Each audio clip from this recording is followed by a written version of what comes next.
Morning, everyone. Thank you for joining us. You are here today with Treasury Secretary Scott Bessent, and he'll deliver some very short remarks, and then we'll go right to your questions. Thanks a lot. Good. Thank you all for coming. As Elliot said, I got some short remarks. It's a pleasure to join you this morning here at USA House and Freedom 250. Today marks 1 year since President Trump's historic return to office. The United States enters its 250th year from a position of great economic strength. We are, by all measures, the strongest place for capital in the world. President Trump has led a 12-month transformation of the U.S. economy. Our capital markets are unmatched in their depth and breadth. Economic growth reached approximately 4% in the president's first 2 full quarters in office and exceeded 5% in the fourth quarter, and the Atlanta GDP Fed now is showing 5.3%. This has been driven by investment, productivity gains, and resilient consumer demand. In parallel, inflationary pressures have moderated, labor force participation has strengthened, and private capital formation has accelerated. Wages have grown every single month since President Trump has been in office, and the American worker is strong and resilient. President Trump and I were at a Ford plant in Dearborn, Michigan last week, and that was borne out there. Here in Davos, amid ongoing uncertainty for other countries, market participants are increasingly seeking out jurisdiction that offers stability, clarity, and scale.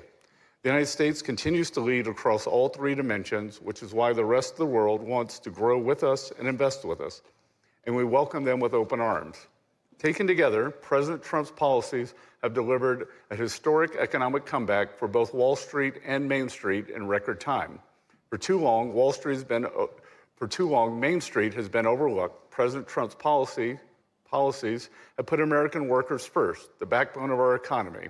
This leads to prosperity. When our nation prospers, everyone wants a cut. The smart money is on America, and we welcome our partners who want to build, innovate, and expand alongside us. There's rarely been a more compelling case for investing in America, and we invite you all to join in this 250th year and to be part of the next 250 years. So, thank you, Mr. Secretary. Let's take questions just so you guys are tracking. We have about 20 minutes. I'm going to start in the back there. Please state your name and outlet. Thank you. Thank you. Secretary Brian Glenn, Real America's Voice. Nice to see you outside the White House or here at Davos. You mentioned the U.S. economy. Trump typically says it's the hottest economy in the world. It was doubted by many in this room and many around the world how it would fail. The tariffs would fall apart. Talk about the historic revenue that the tariffs are bringing in, and I do have a follow-up question on the Fed chair. good. Well, as I've often said, the Trump economic plan is a 3-legged stool. It is trade, tax, and deregulation.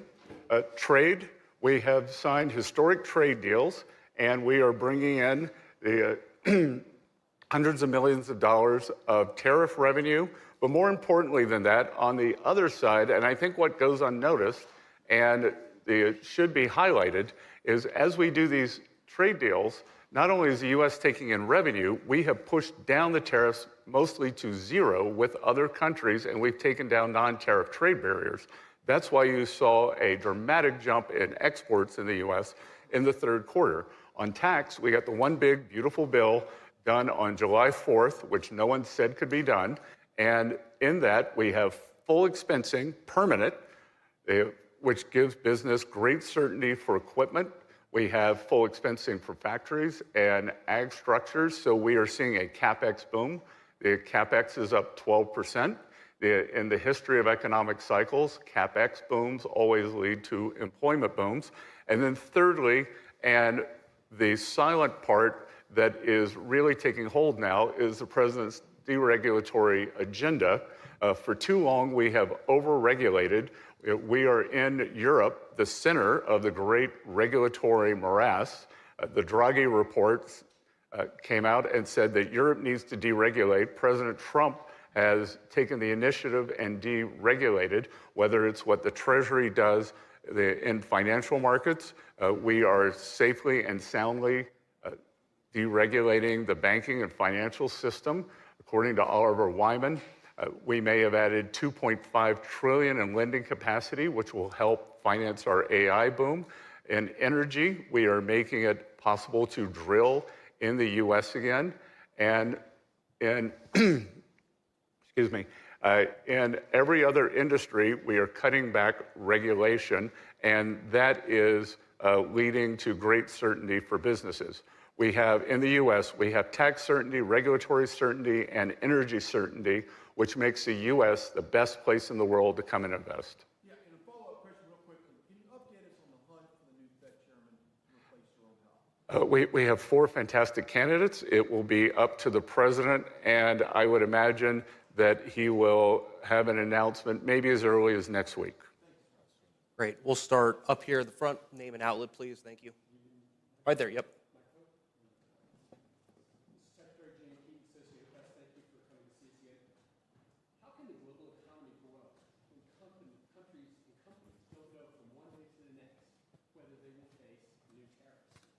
What's going to happen with the U.S. agreements on tariffs with the UK and the EU in light of these new tariff threats over Greenland? And why should any country ever enter a trade agreement with this administration when one day to the next the goalposts could change? And how do companies, you just mentioned certainty and just mentioned capital expenditures. If I'm a corporate executive, how do I know how to make decisions about future investments, about CapEx, if I don't know what my costs and fees and customs duties I'm going to face in the future? Well, again, I would say this is the same kind of hysteria that we heard on April 2nd. There was a panic.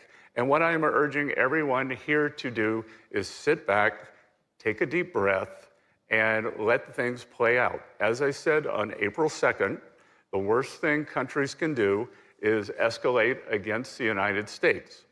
Back then, only one country, China, escalated. We ended up in an unfortunate tit for tat in tariff raises. We ended up at 145, 125. Through President Trump's good relations with Party Chair Xi, we have managed to stabilize that relationship and given great certainty.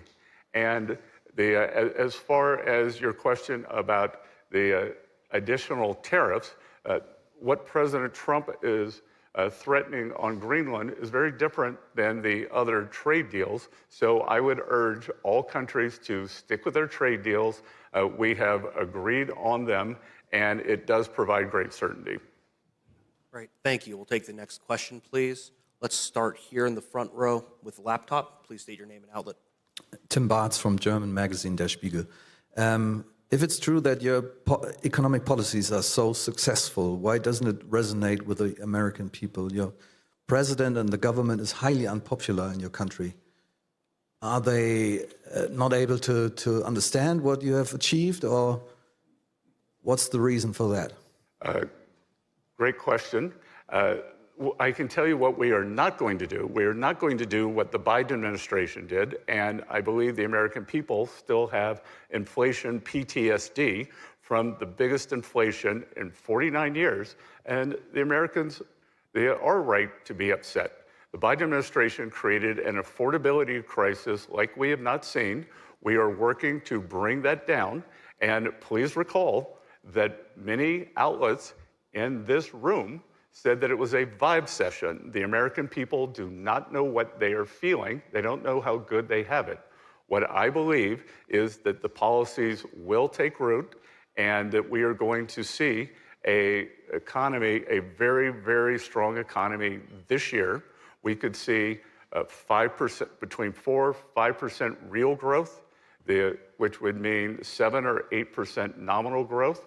And to answer your question, you may not understand the nuances of the way the U.S. tax bill worked, but part of it is a timing problem. When we did the One Big Beautiful Bill on July 4th, which included the president's signature policies for working Americans, no tax on tip, no taxes on overtime, no taxes on Social Security, deductibility of auto loans. If you buy an American car, the IRS, which I am also the commissioner of, did not give withholding guidance. So Americans continued paying at the same rate. So in the first quarter, we are going to see substantial tax refunds, maybe up to $1,000 for working households, $1,000 per worker. So we will see these substantial tax refunds. Americans will adjust their withholding, and they will get an automatic bump up in their weekly or monthly paychecks. So I think that we are on the cusp of an acceleration that working Americans will feel. Thank you. We'll take the next question. Let's please go right here, ma'am, with the scarf. Name and outlet. Christine Lee, most recently with Bitcoin Magazine. Can you give us an update this year in 2026, what America's strategy is for a Bitcoin strategic reserve? And given that the SDNY recently seized Bitcoin from developers working on a project called Tornado Cash, what does the administration think about that, contrary to Trump's executive order saying that Bitcoin should not be, seized Bitcoin should not be sold? So a lot of things to unpack there. I'm not going to talk about Bitcoin specifically. What I will talk about is the administration led by Treasury and our colleagues on both sides of the aisle in Congress passed historic legislation, the Genius Act for stablecoins. We are working on clarity legislation. And our goal, again, it is the president bringing digital assets and innovation onshore to the U.S. We want to be the best regulatory regime for digital assets and creativity to spark innovations. The previous administration almost created an extinction event for digital asset companies. We are bringing them back. I'm not going to comment on that litigation other than to say, if anything was seized, I believe it would have been seized from the founders, and the policy of this government is to add seized Bitcoin to our digital asset reserve after the damages are done. So the Bitcoin reserve, our view was first you have to stop selling, which we have done, and then we can add the assets in asset forfeitures. Great. We'll take the next question here in the front row. Ma'am, with the turtleneck, please. It's a big turtleneck. Name and outlet. Mr. Secretary, Hadley Gamble with IMI. Thank you so much for taking my question. The first part of which is there has been a great deal of talk by EU governments and the UK about exercising the so-called nuclear option when it comes to Greenland, which would be essentially to dump U.S. treasuries. How is the Treasury Department and the White House prepared for that? What's the plan if that's something that they begin to do? Well, I just want to say this is a false narrative that there is no talk in European governments. This was a report written by Deutsche Bank that this could happen. The media has latched onto this. I think it is a completely false narrative. It defies any logic, and I could not disagree more strongly on that. If you look, the U.S. Treasury market was the best performing market in the world, or the best G7 performing bond market, and we had the best performance since 2020. It is the most liquid market. It is the basis for all financial transactions, and I am sure that the European governments will continue holding it. And as I said, I think everyone needs to take a deep breath. Do not listen to the media, who are hysterical, just like they were, just like you all were. Let's just go back to what happened after April 2nd, hysteria. And what happened? We had the fastest stock market recovery in history. So I think these false narratives, get out there, get spun up out of control. When I was an investor, part of my success was sticking back, looking at the medium and long term, and ignoring the media. And so just to follow on to that, so you do not believe that the EU or the UK have any retaliatory financial instruments or measures in their bag that the United States should be worried about? No. Let's go to the next question. Ma'am, second row, scarf, please. Name and outlet. Thank you. Hi, Jordan Holman with the New York Times. So as you're here in Davos right now, which CEOs are you planning to meet with? And have any of them, either European specifically CEOs, expressed any concern over Greenland and the trade agreements? And if not, what are you hearing from them? I haven't met any the CEOs yet, and my intention here is to meet non-US CEOs who I couldn't meet in DC. Think they will express to you? Well, I try not to anticipate the question.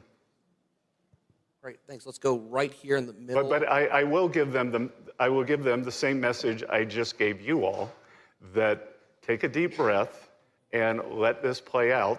Do not listen to the media hysteria. Thank you, Mr. Bessent, and I'm the journalist from China Media Group. I want to ask that the FED said 37% of U.S. adults can't cover a $400 emergency. What do you think of it? And some calls list the Q line or Alice line for U.S. people, and the Q line is mainly for it's used to describe the fragility of American household of finance. Unexpected expense is enough to plunge the middle class into the financial ruin. So what's your opinion of it? Again, if we look back to President Trump's first term, hourly workers did better than supervisory workers. The bottom 50% of households had their net worth increase faster than the top 10%. And as I said, I believe that the households that you're describing there will be receiving substantial tax refunds. And again, as you said, many people have said to me, oh, so what's $1,000? That, as you said, to these households, $1,000 is a substantial fill-up. They can put it toward savings, or they could pay it on debt. As I said, the Biden administration torched the financial standing of these households. The average CPI, PCE increase was 22 or 23%. But for these households, which had a different bundle of goods and services than the indices, their costs, whether it was groceries, autos, rent, went up between 35 and 37%, and we are working every day to get those costs down. So do you think there is Q line exists in the U.S.? I can't. Do you think the Q line for people that have meeting a huge expense, let's make from middle class to financial ruin exists in U.S.? Sorry, let's move to the next question, I don't please. understand the question. I'm not sure you do either. Guys, just so we know, we're at a 5-minute warning, so we got to keep moving. We have time for one or two more questions. Right behind the gentleman with the blazer with his hand up, please. Thank you. Thank you for the floor. Raphael Zwallen with the Swiss News Agency. I have a question on trade with Switzerland. Do you plan to start a negotiation for an agreement this week? And do you have meeting plans with Swiss officials? Thank you. Yes, I'm meeting President Parmalat, who I've had a very good relationship with since he's vice president. I think he is a very seasoned trade hand. I think he's very experienced on finance, and the Swiss-U.S. trade agreement is well along the road and progressing very well.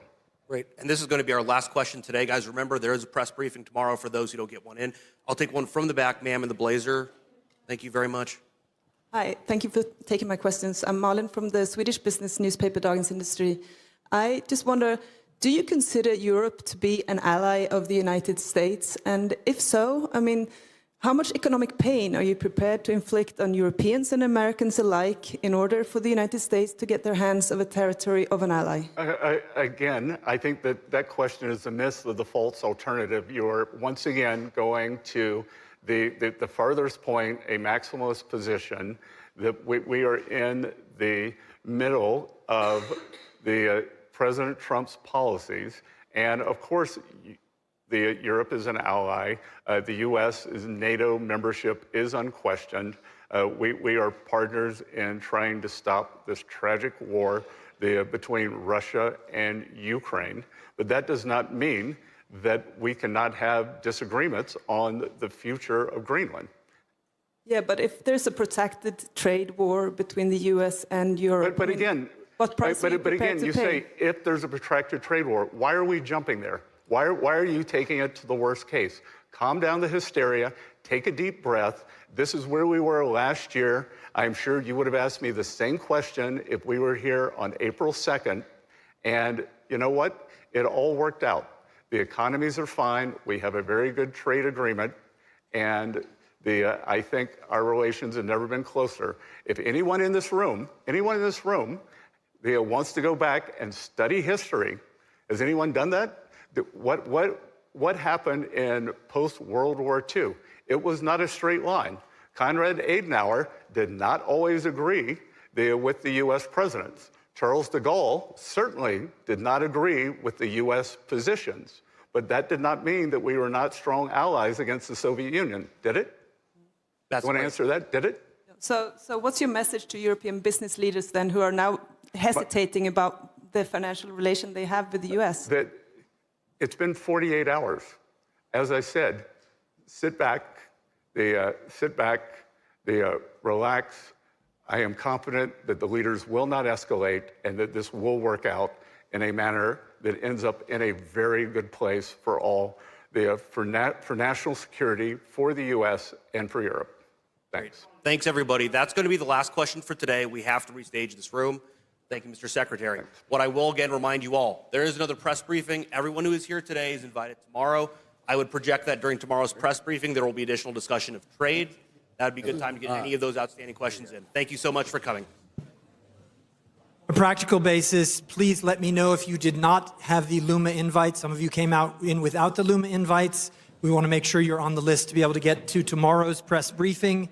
If you have any questions, you're welcome to come up and talk to me now. The best way to communicate for Access is via media@cramptonpartners.com, the email address. Please feel free to message there.